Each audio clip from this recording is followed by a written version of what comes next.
नमस्कार दोस्तों, मैं यशु शर्मा आज के इस वीडियो में आप सभी लोगों का स्वागत करता हूं। दोस्तों, मध्य प्रदेश सामान्य अध्ययन की वीडियो सीरीज का पहला लेक्चर है जिसका नाम है मध्य प्रदेश की मानचित्रावली। इस टॉपिक में हम लोग मध्य प्रदेश के मानचित्र को अच्छे तरीके से समझेंगे। मध्य प्रदेश के मानचित्र को अच्छे से समझने के लिए पहले हम लोग देखेंगे प्रदेश की अवस्थिति को भारत में। यहाँ पर मैंने भारत का नक्शा बनाया हुआ है और उसमें मैंने मध्य प्रदेश और छत्तीसगढ़ को हाईलाइट किया है। इसमें दो मैप मैंने एक मध्य प्रदेश का और एक छत्तीसगढ़ का भी बनाया हुआ है, क्योंकि यही समय पूरे जो क्वेश्चन वगैरह है वो सब दोनों इन्हीं राज्यों से बनने वाले हैं। तो इनकी पहले हम लोग अवस्थिति को समझेंगे। इसके लिए हम लोग देश के मैप को थोड़ा सा समझेंगे। तो आइए शुरू करते हैं। अच्छा, जो भारत देश है, भारत देश की जो भौगोलिक बनावट है वो अन्य देशों की तुलना में कुछ अलग है, या हम लोग बोल सकते हैं अन्य देशों की तुलना में कुछ भिन्न है। किस प्रकार से, तो समझते हैं। जो भारत है, भारत की अवस्थिति को समझने के लिए मैं यहाँ पर दो रेखाओं का सीमांकन करूंगा, जिसमें पहली रेखा जो है मैं गुजरात से इस प्रकार से निकालूंगा आगे की ओर, जबकि दूसरी रेखा जो है मैं पश्चिम बंगाल से निकालूंगा कुछ इस प्रकार से। ये दो रेखाएं हो गई, एक रेखा ये वाली हो गई और एक रेखा हो गई ये वाली। अब यहाँ पर मैं दो पॉइंट बना रहा हूँ, एक पॉइंट ये बना दिया मैंने और एक पॉइंट मैंने बना दिया यहाँ पर इस प्रकार से ही। अब इसको बहुत अच्छे तरीके से समझेंगे, बहुत सिंपल टॉपिक है, इसको अच्छे तरीके से समझेंगे। इस पॉइंट से लगाकर ये पूरा ऐसा भारत की उत्तरी सीमा को ऐसे निर्धारित करते हुए हम लोग आएंगे और इसको मिला देंगे इस पॉइंट पर आकर। मतलब इस पॉइंट से लेकर पूरा घूम कर आए हैं और इस पॉइंट तक आ गए हैं। इस पॉइंट से इस पॉइंट तक की जो सीमा है, इस सीमा को हम लोग कहते हैं भारत की अंतरराष्ट्रीय स्थलीय सीमा। और इस अंतरराष्ट्रीय स्थलीय सीमा की लंबाई कितनी है, तो यह है 15,200 किलोमीटर। ठीक, और इस पॉइंट से लगाकर ये नीचे वाला क्षेत्र पूरा आ रहा है और उसको मिला दी हम लोगों ने इस पॉइंट तक। ये वाली जो सीमा हो रही है इसको हम लोग कहते हैं भारत की तटीय सीमा या फिर तटीय रेखा। इसकी लंबाई हो रही है 6100 किलोमीटर। ठीक है, अब इसको यहां पर समझिए। ये जो मैंने बताया आप लोगों को स्थलीय सीमा जिसकी लंबाई हो रही है 15,200 किलोमीटर, इस स्थलीय सीमा से भारत से कुछ देश लगे हुए हैं। कितने देश लगे हुए हैं, तो 7 देश लगे हुए हैं, जिसमें पहला देश होता है पाकिस्तान, दूसरा देश यहां पर होगा अफगानिस्तान, तीसरा देश यहां पर होगा चीन, चौथा देश यहां पर होगा नेपाल, पांचवा देश यहां पर होगा भूटान, छठा देश यहां पर होगा म्यांमार, जबकि सातवां देश यहां पर होगा बांग्लादेश। अब यहां पर समझने वाली बात देखिए, मैंने बताया आप लोगों को ये अंतरराष्ट्रीय स्थलीय सीमा जो है जिसकी लंबाई है 15,200 किलोमीटर, इससे भारत से कुल मिलाकर 7 देश लगे हुए हैं, जिसमें पहला पाकिस्तान, दूसरा अफगानिस्तान, चीन, नेपाल, भूटान, म्यांमार और बांग्लादेश है। ये 7 देश लगे हुए हैं भारत के साथ में, इस इतनी लंबाई के साथ में। अब भारत के कितने राज्य लग रहे हैं इनसे, या कह दें भारत के कितने राज्य लग रहे हैं अंतरराष्ट्रीय स्थलीय सीमा से, तो कुल हमारे 17 राज्य जो हैं इस प्रकार से तीनों ओर से लगते हैं ये अंतरराष्ट्रीय स्थलीय सीमा के साथ में 17 राज्य लगते हैं। क्या इस अंतरराष्ट्रीय स्थलीय सीमा से मध्य प्रदेश लगता है, तो नहीं, मध्य प्रदेश बिल्कुल भी इस सीमा के साथ में नहीं लगता है। जैसे मैंने आप लोगों को बताया 15,200 किलोमीटर स्थलीय रूप में है या फिर अन्य देशों के रूप में है, वैसे ही ये 6100 किलोमीटर की जो सीमा है ये लगी हुई है हमारी समुद्र से या फिर कह दें हम लोग सागर से। भारत में यहाँ पर ये वाला जो क्षेत्र है, प्रायद्वीपीय भारत से लगा हुआ जो क्षेत्र है वो समुद्र या फिर सागर के रूप में है। दो सागर हो रहे हैं यहाँ पर, जिसमें पहला सागर हो रहा है, इसको नाम देंगे हम लोग यहाँ पर बंगाल की खाड़ी, जबकि दूसरा यहां पर सागर होगा जिसका नाम है अरब सागर। ठीक, दो हुए हैं, एक बंगाल की खाड़ी और एक अरब सागर। ये बोल दें हम लोग कुल मिलाकर सागर या समुद्र बोल रहे हैं, इस पूरे समुद्र से भारत के कितने राज्य लगे हुए हैं या कितने राज्य इस 6100 किलोमीटर सीमा के साथ में स्पर्श होते हैं, तो उनकी संख्या हो रही है 9। 9 राज्य जो हैं वो समुद्र से लगे हुए हैं। कौन कौन से?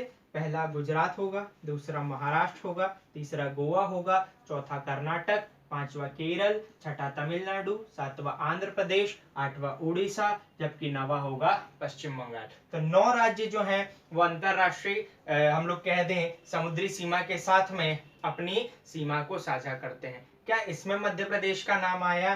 तो हम कहेंगे मध्य प्रदेश का इसमें भी नाम नहीं आया।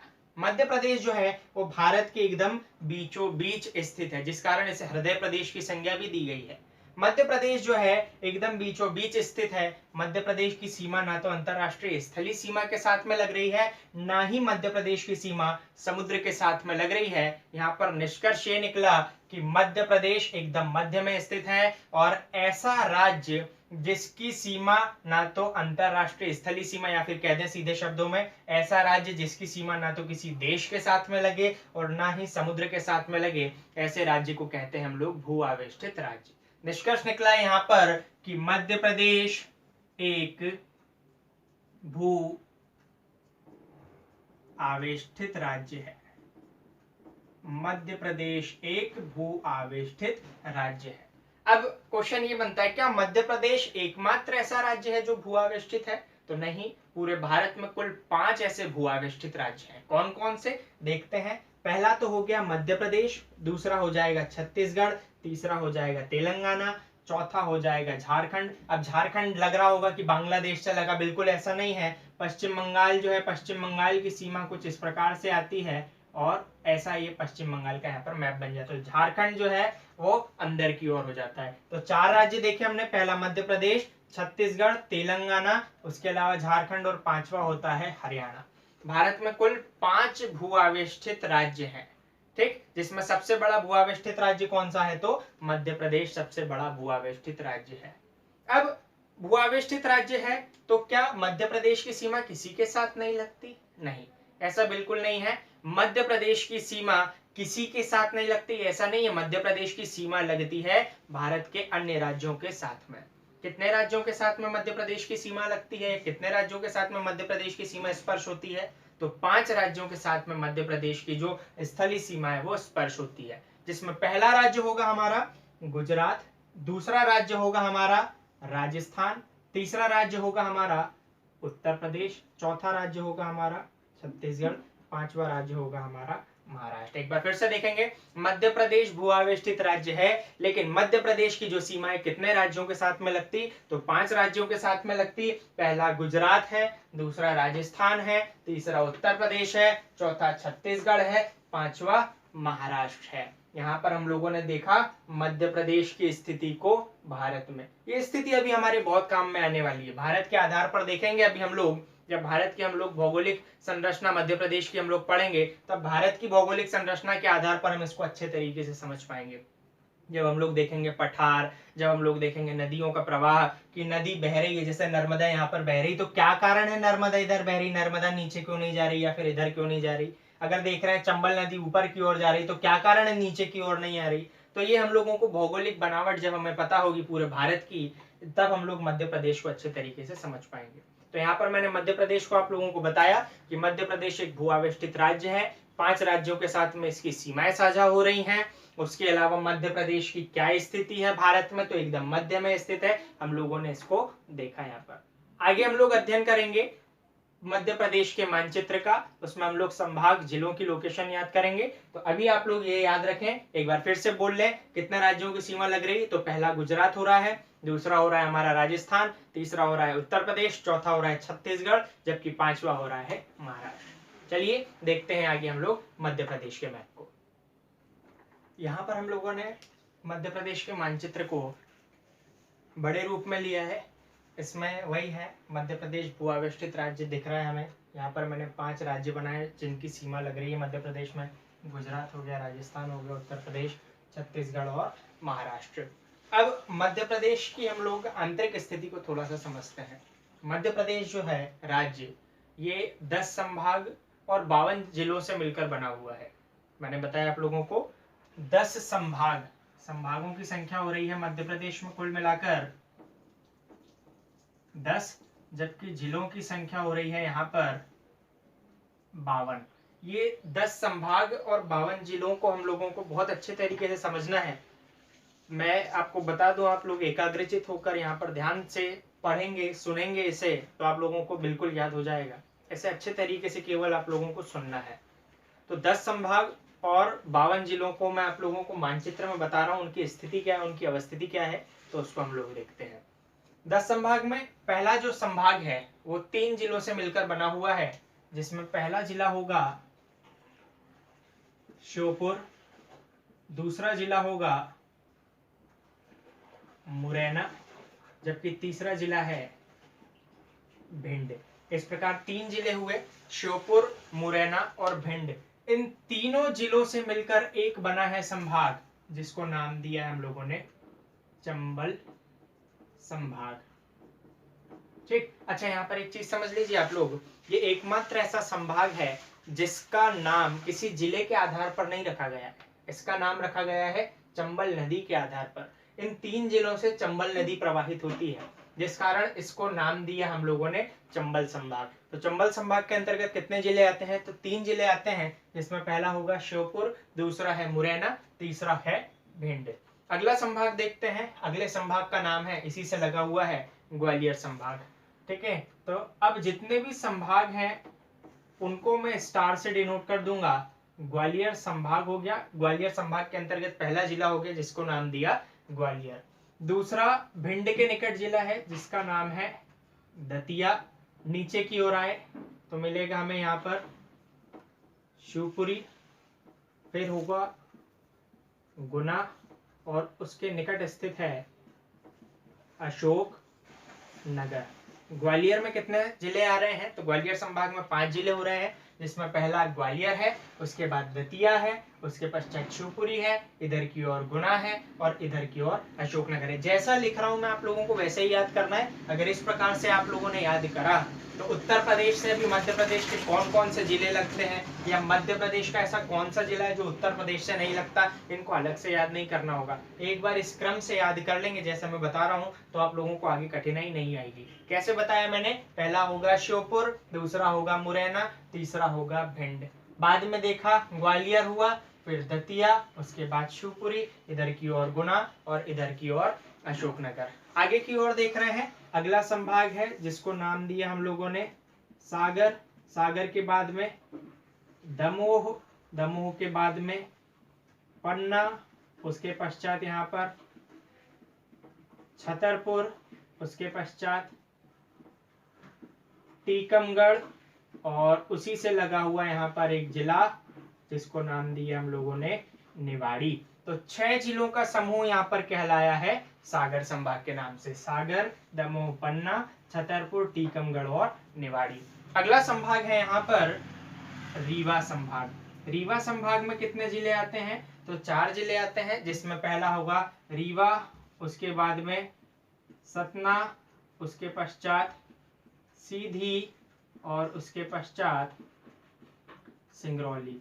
तो 4 जिलों का समूह यहाँ पर कहलाया रीवा संभाग। रीवा, सतना, सीधी और सिंगरौली। अब थोड़ा इधर की ओर आते हैं। यहाँ पर देख रहे हैं ये वाला जो क्षेत्र है ये उज्जैन संभाग कहलाता है। उज्जैन संभाग 7 जिलों का समूह है, जिसमें पहला होगा नीमच जिला, उसके पश्चात मंदसौर, उसके बाद में रतलाम, उसके बाद में उज्जैन, फिर आएगा शाजापुर, ऊपर की ओर आगरमालवा, और उज्जैन के साइड में आ जाएगा देवास। इस प्रकार से 7 जिलों का समूह कहलाया है यहाँ पर उज्जैन संभाग, जिसमें नीमच, मंदसौर, रतलाम, उज्जैन, शाजापुर, आगरमालवा और देवास है। इसके ही निकट देखेंगे हम लोग इंदौर संभाग आएगा, जो कि 8 जिलों का समूह है। इंदौर पहला हो गया इसमें, दूसरा होगा धार, तीसरा हो जाएगा यहाँ पर झाबुआ, चौथा होगा अलीराजपुर, पांचवा होगा खरगोन, फिर होगा खंडवा, नीचे की ओर बुरहानपुर। ठीक, सातवां ये, और आठवां यहीं पर आएगा, नीचे की ओर लिख दे रहा हूं मैं, इसका नाम है बड़वानी। तो 8 जिलों का समूह हो गया, इंदौर हो गया, धार हो गया, झाबुआ, अलीराजपुर, बड़वानी, खरगोन, खंडवा और फिर बुरहानपुर। आगे की ओर चलेंगे, ये देख लीजिए, ये हो गया 8 जिलों का समूह। आगे की ओर चलेंगे, आएगा हमारा अगला संभाग जिसको नाम देंगे हम लोग भोपाल संभाग। 5 जिलों का समूह है जिसमें पहला भोपाल हो गया, उसके बाद में राजगढ़, यहाँ की ओर आएंगे तो मिलेगा हमें विदिशा, नीचे की ओर आएंगे यहाँ पर मिलेगा हमें रायसेन, और इधर की ओर आएंगे तो मिलेगा सीहोर। इस प्रकार से 5 जिलों का समूह कहलाया है यहाँ पर भोपाल संभाग। भोपाल, राजगढ़, रायसेन, विदिशा और सीहोर। अगला देख रहे हैं, इंदौर से लगा हुआ एक संभाग है जिसको नाम देंगे हम लोग होशंगाबाद, या फिर कह दें नर्मदापुरम, इसका नाम बदल दिया गया है इसलिए होशंगाबाद संभाग में आ रहे हैं 3 जिले, जिसमें पहला हो जाएगा होशंगाबाद, दूसरा हरदा, जबकि तीसरा हो जाएगा बैतूल। आगे की ओर चलेंगे, हमें मिलेगा जबलपुर संभाग। जबलपुर संभाग में पहला यहाँ पर लगा हुआ जिला है जिसका नाम दिया हमने नरसिंहपुर। नरसिंहपुर के बाद में जबलपुर, जबलपुर के बाद में आ जाएगा यहाँ पर कटनी। नीचे की ओर आएंगे, मिलेगा हमें छिंदवाड़ा, छिंदवाड़ा के बाद में सिवनी, सिवनी के बाद में मंडला, और मंडला के बाद में डिंडौरी।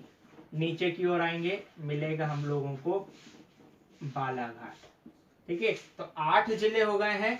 8 जिलों का समूह कहला रहा है यहाँ पर जबलपुर संभाग। एक बार फिर से देख लीजिए, नरसिंहपुर, जबलपुर, कटनी, छिंदवाड़ा, सिवनी, मंडला, डिंडौरी और बालाघाट, 8 जिलों का समूह हुआ। अगला देख रहे हैं यहाँ पर 3 जिलों का समूह कहलाएगा शहडोल संभाग, जिसमें पहला होगा शहडोल, दूसरा होगा यहाँ पर अनूपपुर और तीसरा होगा यहाँ पर उमरिया।